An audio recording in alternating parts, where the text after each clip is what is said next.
Sous un autre ciel, les racines d'une nouvelle vie. Chapitre 4. Les mots qui blessent. La colère ne cria pas tout de suite. Elle s'installa lentement, comme une poussière fine, invisible au début, mais impossible à ignorer avec le temps. Depuis la mort de Claire, le père de Tom avait changé. Ou peut-être avait-il simplement cessé de faire semblant. La maison était devenue un lieu de tension permanente, où chaque geste, chaque parole pouvait déclencher une dispute. Tom marchait souvent sur la pointe des pieds, espérant éviter l'explosion. Mais on ne fut pas éternellement ce qui cherche à sortir.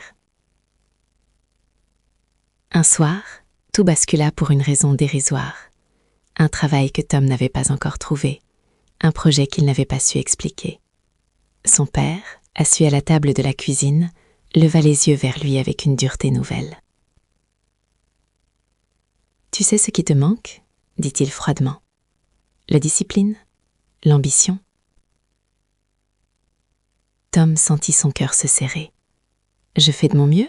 répondit-il calmement. « Tout ne se construit pas en un jour ?»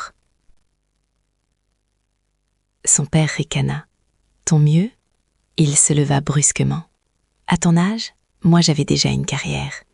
Toi, tu traînes, tu rêves, tu n'iras jamais loin comme ça. » Ces mots frottèrent Tom plus fort qu'un coup. Ils réveillèrent toutes les peurs enfouies, toutes les nuits d'insomnie, tous les efforts silencieux qu'il n'avait jamais su montrer.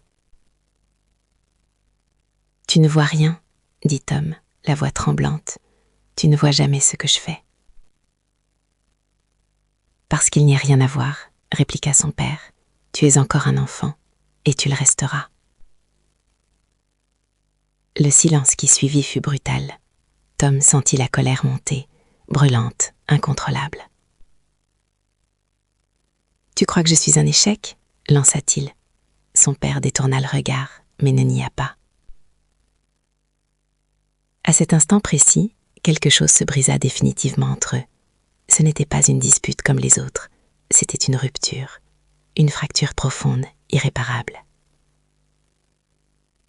Tom quitta la cuisine sans un mot. Il entra dans sa chambre, ferma la porte et s'assit sur le lit. Ses mains tremblaient, les mots tournaient en boucle dans sa tête. « Tu ne réussiras jamais. » Cette nuit-là, il ne dormit pas.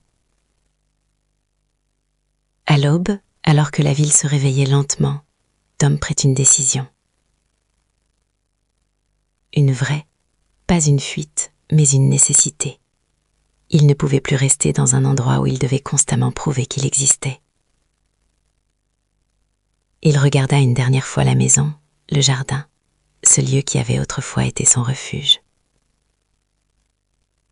Il sut qu'il l'aimait encore, mais qu'il l'étouffait désormais.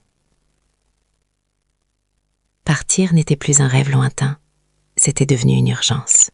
Et sans le savoir encore, c'est à cet instant précis que l'Australie entra dans sa vie.